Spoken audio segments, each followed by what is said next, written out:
Ang alamat ng hagdan-hagdang palayan sa Ifugao.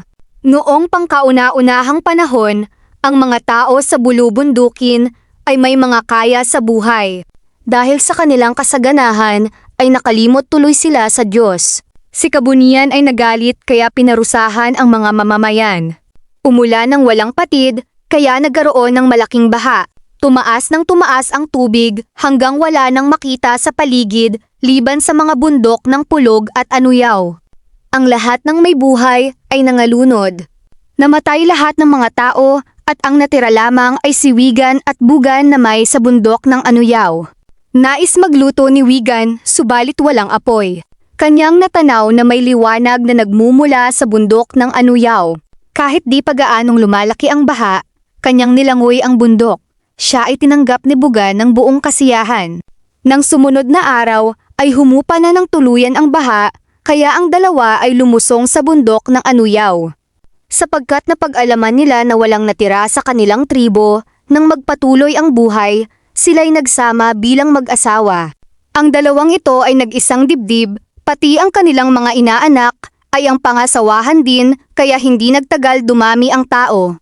Lumipas ang taon. Isang araw si Kabagan, isa sa mga apo ni Duntungan, ay nagtanim ng palay sa banlikan. Ang dakilang Diyos ay nagpakita sa kaniya at nagsalita, "Kilala kitang mabuting tao. Dapat gantimpalaan kita sa iyong trabaho. Kung susundin mo ang aking mga tagubilin, kakasiyahan ka ng mga Diyos. Anong gusto mong gawin ko, Kabunyan?" Ang dakilang Diyos ay sumagot, "Sabihin mo sa mga tao na gumawa ng kanyao sa araw at gabi ng 3 araw upang ako'y ipagbunyi. Kung ako'y masiyahan, uunlad ang inyong tribo." Ipinagbigay alam ni Kabagan sa ulo ng tribo ang kanyang narinig. Nagsimula ang paghahanda hanggang sa matupad ang nasabing seremonya kay Kabunyan. Kinabukasan, si Kabagan ay nagpunta sa kanyang taniman ng palay. Samantalang nagtatrabaho, nagpakita uli sa kanya si Kabunyan. Siya'y nagsalita, "Mabuti anak, ako'y nasiyahan sa inyong parangal.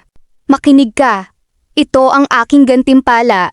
Bibigyan kita ng aking supling ng palay na kung tawagin ay inbagar. Kinuha ko ito sa mahiwagang batis. Itanim mo sa iyong tumana. Ang tumana sa lahat ng oras ay dapat puno ng tubig.